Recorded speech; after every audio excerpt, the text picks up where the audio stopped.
Hello everyone, it's me চয়ন। Welcome to my YouTube channel. তো আজকে আমি ঢাকা যাচ্ছি একটি বিশেষ কারণে। তো গিয়েই আবার যেহেতু ব্যাক করব, ননস্টপ একটি জার্নি হতে যাচ্ছে। তো ননস্টপ একটি জার্নির অভিজ্ঞতা আপনাদের সাথে শেয়ার করব। আশা করি ভিডিওটি আপনাদের ভালো লাগবে। চলুন ভিডিওটি শুরু করা যাক।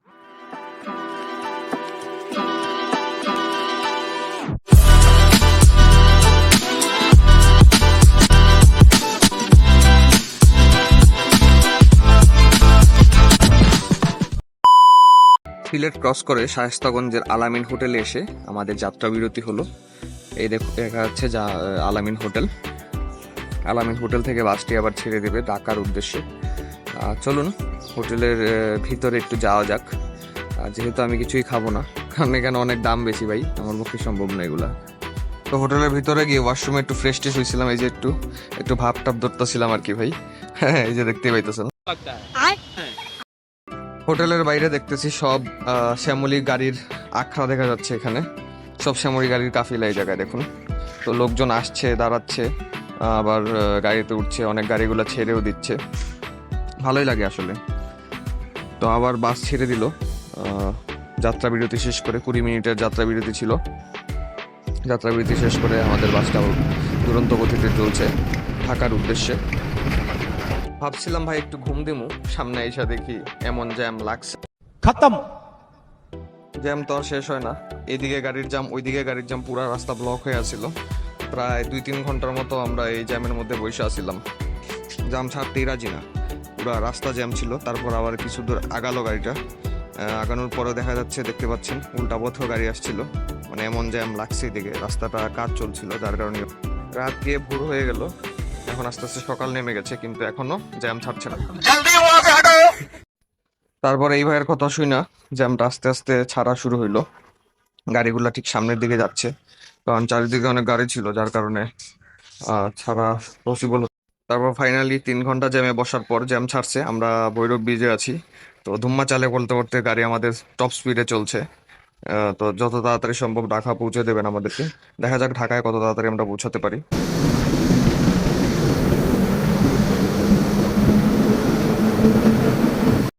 তারপর ধুম্মা চালে বলতে বলতে ঢাকায় চলে আসলে, একটু ঘুমাই গেছিলাম, ঘুম থেকে উঠে থেকে ঢাকায় চলে আসছি। তো ঢাকায় এসে দেখি আবার আরেক নমুনা, বাস ফকিরাপুল পর্যন্ত যাবে না, তারপর ওদের মিনি বাসে আমাদের উঠাই দেবে। তো আমাদের এই সুপারভাইজার ভাইটা আমাদেরকে মিনি বাসের দিকে নিয়ে যাচ্ছেন, ওইখান থেকে আমাদের উঠাই দেবে ফকিরাপুলের উদ্দেশ্যে। এই হচ্ছে মিনি বাস। তো মিনি বাসে ওইটা দিকে আরেক কাহিনী, এটা আবার লোকাল বাসের মতো হয়ে গেছে।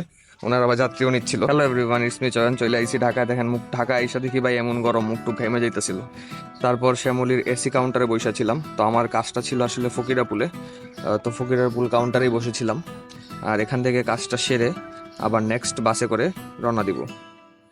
এই হচ্ছে শ্যামলীর কাউন্টারটি, এখানে বসেছিলাম। এখন আমার গন্তব্য ফকিরাপুল পানির ট্যাঙ্কি। তো এই হচ্ছে ফকিরাপুল এরিয়া। তো এখান থেকে আমি হাঁটা ধরাইছি আমার গন্তব্যের দিকে। তো সাথেই থাকুন, ভিডিওটি দেখতে থাকুন। আর এমন গরম ছিল রে ভাই, রাস্তাঘাটের অবস্থা পুরাই মানে তাপদাহ চলতেছিল, এমন এক অবস্থা। জরুরি কাজ না থাকলো তাহলে আমি ঢাকায় কখনোই যাই। এই হচ্ছে পানির ট্যাঙ্কির গল্লি। ভুল করে ভিতরে গল্লিতে চলে আসি, এই কাজগুলো শেষ করবো। পিছনে পানির ট্যাঙ্কির গল্লি। আমি ভুল করে গলির ভিতরে ঢুকে গেছিলাম। তারপর এখন বেরোয় সামনের দিকে যাচ্ছি। সামনে গিয়ে দাঁড়িয়েছিলাম ওনার জন্য, যার সাথে আসলে আমার যে প্রয়োজনটা। তো উনি আস্তে আস্তে হয়তো চলে আসছেন, কাছাকাছি ছিলেন তখন। তো আমি এই জায়গাটা একটু ভিডিও শ্যুট করছিলাম, দেখছিলাম কেমন লাগে। প্রায় অনেক দিন পর আমি ঢাকাতে গেছি। ঢাকা আসলে আমার অনেক প্রিয় একটা শহর, অনেক সময় কাটিয়েছি, অনেক স্মৃতি রয়েছে। তো ফাইনালি কাজ শেষ করে আমি আবার কাউন্টারে এসে বসছি। এত গরম ছিল রে ভাই, মানে বলার বাইরে। 39 ডিগ্রি চলছিল। যেহেতু বাস আমার দুপুর 1:30টার দিকে, তাই ভাবলাম একটু খাওয়া দাওয়ার পর্ব সেরে নিই। তারপর একটা বিরিয়ানির দোকান দেখলাম, সেখানে ঢুকে গেলাম। ঢুকেই মোরগ পোলাও অর্ডার দিলাম। দেখুন মোরগ পোলাওটা কেমন দিয়েছে। একটা ডিম ছিল, ডিমটা মোটামুটি ভালোই ছিল। আর রাইসে তেল দিয়ে ভরা ছিল ভাই। লেগ পিসটা একবার একটু দেখে নিন। দেখুন এরকম লেগ পিস ভাই আমি আমার বাপের জন্মে কখনো দেখি নাই। যাই হোক, দাম রেখেছিল 140 টাকা। তো ঢাকা শহরে আসলে আসলে একটু বুঝে শুনে খাবেন, যেখানে সেখানে না খাওয়াটাই ভালো হবে। তারপর আমাদেরকে আবারও মিনি বাসে তুলে দিল ফকিরাপুল থেকে, যেহেতু সকালবেলা নাকি দিনের বেলা বড় বাস ঢুকে না। তারপর বাসে আমি একাই ছিলাম, তারপর আরও 2 জন উঠে গেল। তো বাসটি আস্তে আস্তে আমাদেরকে নিয়ে সায়দাবাদের উদ্দেশ্যে রওনা করবে। তো বাসটি ছেড়ে দিল সায়দাবাদের উদ্দেশ্যে। ভালোই লাগছিল বাসটিতে বসে।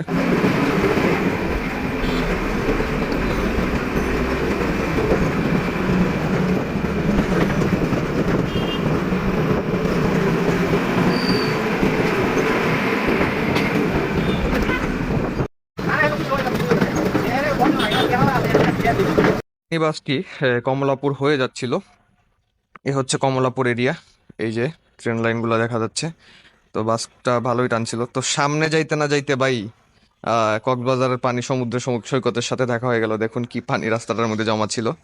তো এইগুলা পার করে আমরা সায়দাবাদের পথে রওনা হচ্ছি। কিছু সময় পরে বাসের দিকে আমি খেয়াল করলাম যে বাসের মধ্যে হালায় ব্যাক ক্যামেরা লাগাই না আছে। উফ, জিনিসটা দেখা ভাই খুব ভালোই লাগলো, বুঝছেন।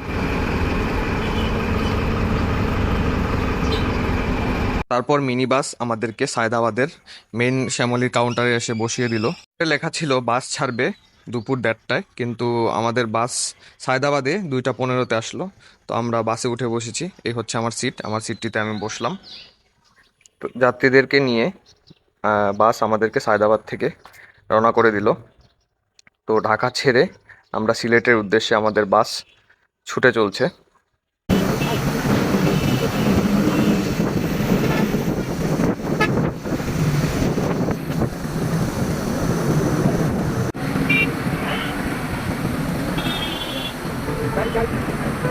বাসটি কাঁচপুর ব্রিজ অতিক্রম করছে। দেখুন কাঁচপুরের সৌন্দর্য দেখা যাচ্ছে বাস থেকে। তো আমার সাথে এই ভিডিওটিতে ভ্রমণ করলে অবশ্যই মনে করবেন আপনিও বাসটিতে আছেন, আমার সাথে ভ্রমণ করছেন।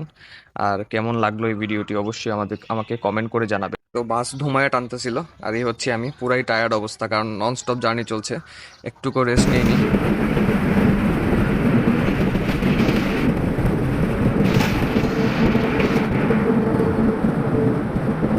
যাওয়ার সময় আবার বাসটি ভৈরব সেতুতে চলে আসলো। আসুন আপনাদেরকে ভৈরবের কিছু সৌন্দর্য দেখাই।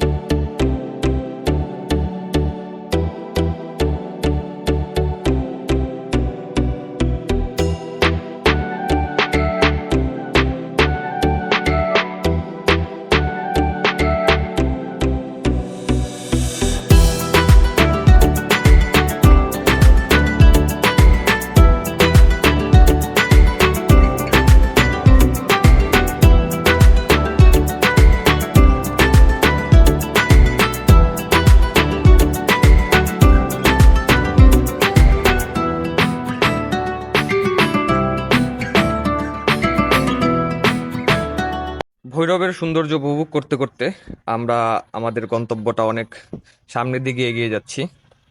তো কিছুক্ষণ পরে আমরা হোটেল উজানবাড়িতে এসে আমাদের যাত্রা বিরতিটি দিল। তো এখানে আমরা নামলাম বাস থেকে। এখানেও যাত্রা বিরতি 20 মিনিটের দিয়েছিল। তো 20 মিনিটের যাত্রা বিরতি শেষ করে আমরা আবার অপরূপ সৌন্দর্য দেখতে দেখতে ছুটে চলছে আমাদের বাসটি আমাদের গন্তব্যের দিকে।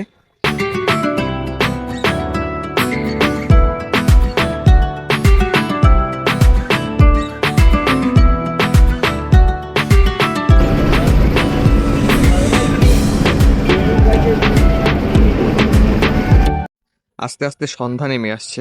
সেই আগের দিন রাত 11:30টার দিকে আমি শ্যামলী বাসে করে ঢাকার উদ্দেশ্যে রওনা করি। তো এখন আবার ঠিক সন্ধ্যা হয়ে গেছে। প্রায় 23 ঘন্টার মতো আমি এই জার্নিটি করেছি। 1 ঘন্টা কম, প্রায় 24 ঘন্টা এই জার্নি হয়েছে আমার। তো আস্তে আস্তে আমরা সিলেটের দিকে পৌঁছে যাচ্ছি। তো সিলেটে ঢুকতেই দেখি অনেক বৃষ্টি হয়েছিল, তখন একটু আবার ঠান্ডা হয়ে গেছিলাম। তাহলে সিলেট হচ্ছে আসলে ঠান্ডার শহর একটা।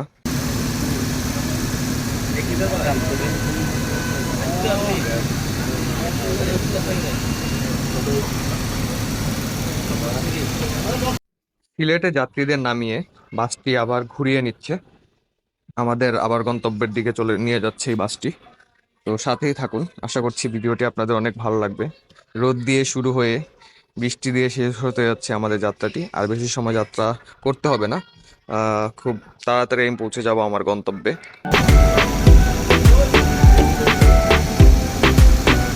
সিলেট থেকে বাসটি ছেড়ে দিয়ে আমার শহরের দিকে ঢুকছে।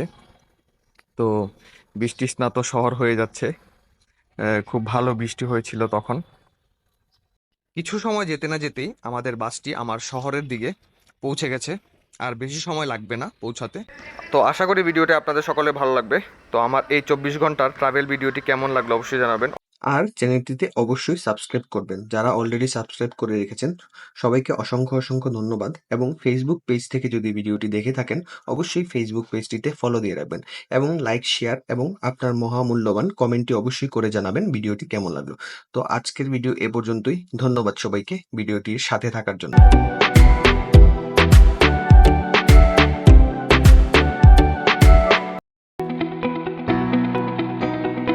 Subscribe to my channel.